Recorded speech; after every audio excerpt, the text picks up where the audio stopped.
Hi children, have a nice day. Today our lesson is migration. Unit 5 from economics. This is our last lesson in economics in this academic year. Let's see about that. Introduction. As almost everyone keeps moving most of the time, it is not easy to define which of these moves have to be classified as migratory moves. Concept of migration. In any settlement, village or town, change in population occurs due to birth, death and migration. Of these three components of population change, birth and death is clearly identifiable events, while migration poses the maximum amount of problem with regards to its definition and measurement. Enumeration of migration. In the census of India, migration is enumerated on two bases.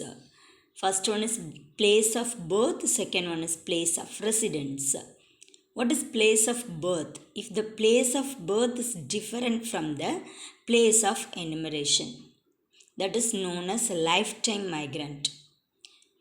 What is place of residence? If the place of last residence is different from the place of enumeration, that is known as migrant by place of last residence. Next, we will move on. The topic is extent of migration in India and Tamil Nadu. In India, the census of 2011 enumerated a total population of 121 crores, of which 45 crore people were reported as migrants. Similarly, in Tamil Nadu, out of 7.2 crore people, 3.13 crore people were counted as migrants in 2011. In India as well as Tamil Nadu, the extent of migration is much higher in rural areas compared to urban areas.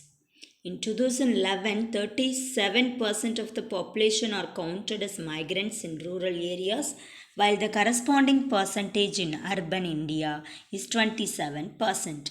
In Tamil Nadu, migrants account for 41% in rural areas and 35% in urban areas in 2011.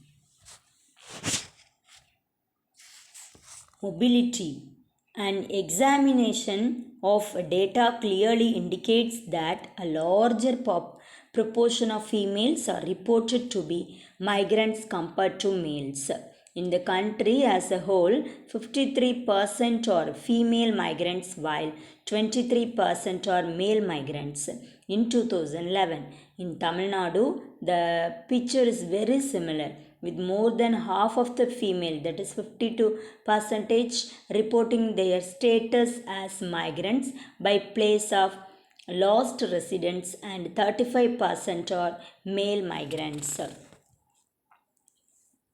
Marriage is a reason for migration.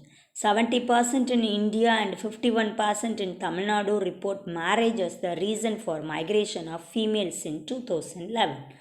That is, marriage and the movement associated with marriage appear to be a major factor responsible for women's mobility in India and Tamil Nadu.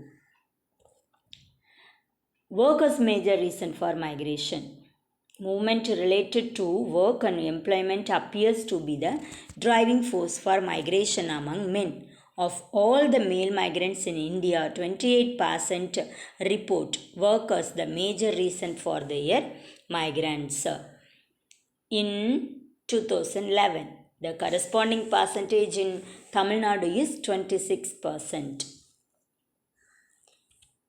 Migrants to foreign countries. People have moved for various reasons such as trade, business, employment, etc., to various countries. That's Singapore, United Arab Emirates, Saudi Arabia, United States of America, Malaysia, Kuwait, Oman, Qatar, Australia, England. Of the total migrants who go to foreign countries, nearly 20% have chosen to go to Singapore, while 18% to the United Arab Emirates, 16% to Saudi Arabia, 13% to the United States of America, and Malaysia, Kuwait, Oman, Qatar, Australia, and England are also referred as important destinations for migrants from Tamil Nadu in the year 2015. International migrants. Of the international migrants, 15% are women while 85% are men.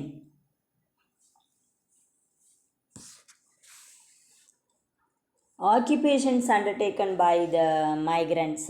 On the question of educational qualifications of migrants from Tamil Nadu, the study reveals that in 2015 about 7% were illiterates, 30% have completed class 10th, 10% have completed class 12th, 15% had undergone vocational training, 11% were graduates, 12% were professionally qualified, and 11% had postgraduate degrees.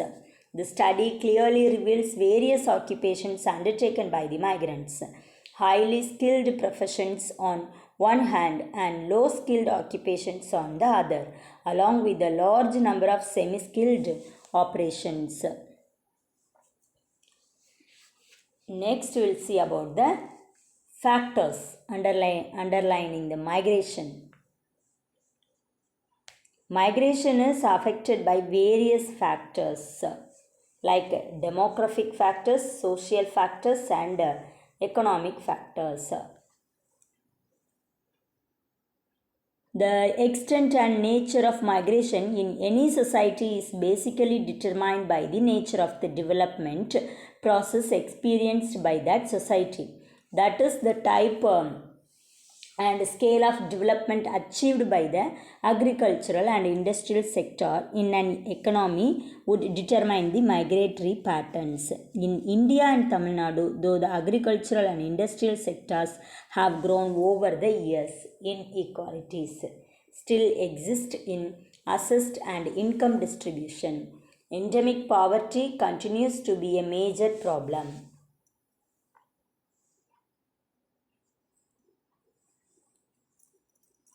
Push factors and pull factors. Push factor is lack of employment, lack of education, entertainment facilities, poverty, war, riots, violence.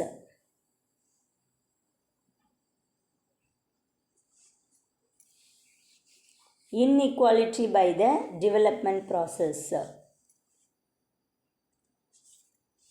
The growth processes have also created spatial inequalities by leading to enclaves of growth. The migration patterns observed in a developing society, such as ours, correspond to these inequalities, that is, economic, social, spatial, etc., created by the development process.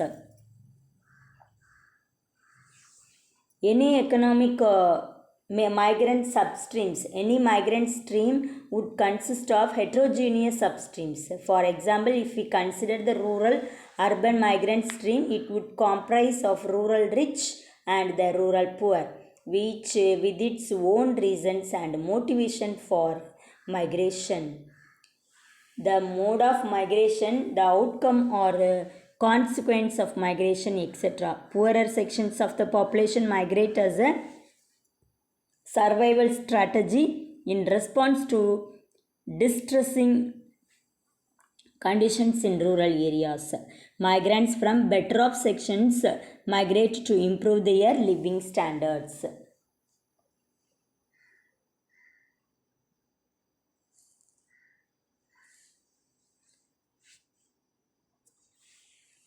The pattern of migration is very complex, comprising of a number of streams: rural to rural, rural to urban, urban to rural, urban to urban.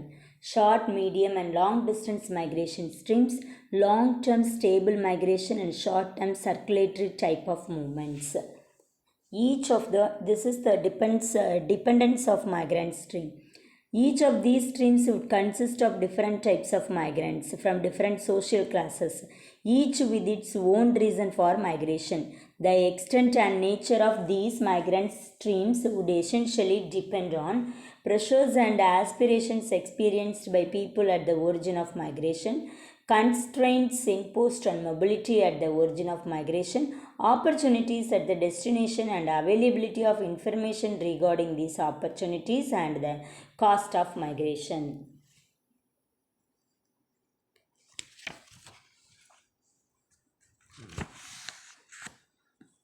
Migrations policy. Policies to address the problem of migration in developing countries like India essentially aim at the following: to reduce the volume of migration, to reduce poverty and insecurity would be essential to reduce the rate of migration. To redirect the migrant streams, redirection of migrant streams away from big metropolitan cities is a desirable policy option. This policy can help in reducing spatial inequalities by suitable strategies such as developing a more dispersed pattern of urbanization. Children, I hope you had understood this lesson.